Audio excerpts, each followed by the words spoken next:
Hello everybody, this is All Things Maps, the show where we talk about trains. In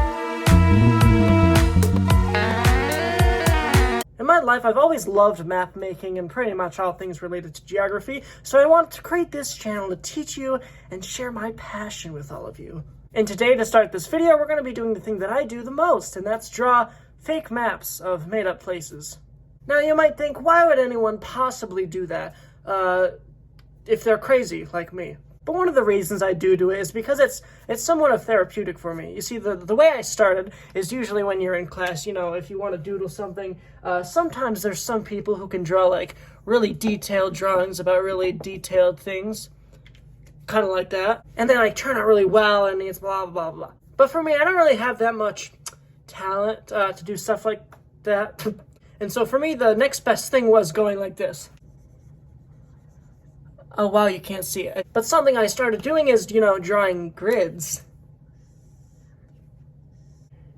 And I kind of saw the pattern of the grids and I kind of related it to a map. And I've had a lot of experiences with looking at maps as a kid. My grandfather used to like them, so I kind of got accustomed to them too. And I started to be interested in making fake ones that of made up places. And so I'm going to show you all how to do that. Now, the very first thing that you're going to want to do is add something that's called a transect. A transect is basically the road, it's the main road that goes through a town. Sometimes it's a highway, or sometimes it's a route, or it's something like that. But if you're drawing one at home, either on a whiteboard or a piece of paper, you'd pretty much just want to draw a nice line. And this line represents a road that will go directly through your town.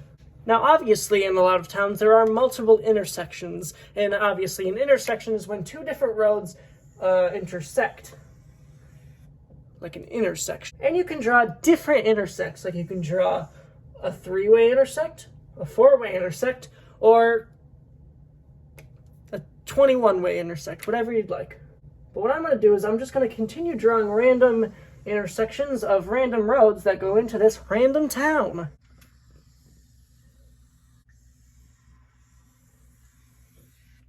And once you've got a lot of the main roads, then you can start building the side roads. The side roads are basically the roads in the town where not as many people drive on, but there's still like a lot of houses on those roads and stuff like that.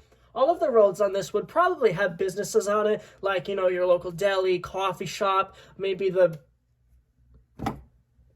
ceramic sheep factory. A lot of that stuff can be on these main roads, but the side roads are primarily used for either smaller businesses, if it's like a bigger town, or for houses, of course. So we can start drawing these side roads up in here. Now, obviously, you might want to add like a few rows, like a road right here, to make it make more sense. And this is the part for me that's very therapeutic, because you're basically just doodling at this point. There's no rhyme or reason for anything, and if you are following along at home, it doesn't need to look exactly like this. It can look however you want it to. But it's kind of just you're free. Draw what you'd like a giraffe. And as you'll see, you can maybe start to develop a grid-like system in here, which is just like if you find a box that looks kind of something like this, you can just add a couple of roads in between it to make it look like a grid. Maybe you add one up here that connects to that road, maybe add one like this, or like this. Add whatever you'd like, anywhere you want. And now this could perfectly pass as a town by itself, maybe there's like a nice park. Maybe there's a nice park right there, this is the main area of the town, so, maybe right here there's like a nice school. Oh. And if you want, you can keep extending the town as far as you want. There's really no boundaries when it comes to these, and you can make it as big as you want too, like a city or something like that. Now, future in this channel, I will be showing you some of the bigger creations that I made and some of the bigger cities that I made, because I have made a lot of those, and there's a lot more concepts than this. So if you are interested in whatever this is, then you should subscribe and wait for those future ones that should be coming pretty soon. I'll try to cover some of the most basic ones of this topic as soon as I can. It didn't take me like 5 months to make this one or anything. So let's just say that we're good at this point. Now, there is one more concept that I should teach you about the road in particular, and that's pretty much neighborhood roads. Now, a lot of people live in developments or houses that were built by the same company at like the same time. And as you know, if you live in one of those neighborhoods, or if you've been in one of those before, the roads are rounded, and there's cul-de-sacs and there's stuff like that. If you don't know what a cul-de-sac is, it's basically when a road goes in and like ends in like one of those loops. I'll show a picture right here. A lot of us have probably experienced it. But if we want to create a modern neighborhood, then we can just start with a roundabout, because why not?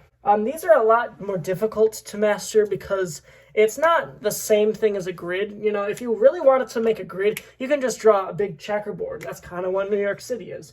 But for a neighborhood, it kind of has to be this specific look that it took me quite a while to master, but I think I kind of got it. And a big reference that I usually use just for my personal self is using Google Maps, because you can look around at actual places in the real world and just see what they look like. I mean, a lot of the knowledge I gained was just looking at different places on Google Maps and just looking, just copying them down. And there also is a few examples of neighborhoods that I will make a future video on, because those just make my head spin sometimes. And now for the final thing, you can, oh wait, I need a red Sharpie. And if you really want to be extra in your fantastical map, you can add a highway. We will talk about highways in a future video. I have opinions on those. But, if you want to, you can just add a couple of highways going through. So there you go. There's a basic town map that is pretty easy to draw. And it does take some practice. I've forced people to learn before. And they take them a while, but they eventually got the hang of it. And the beauty thing, if you are doing this on a whiteboard, is that when you're done, you can just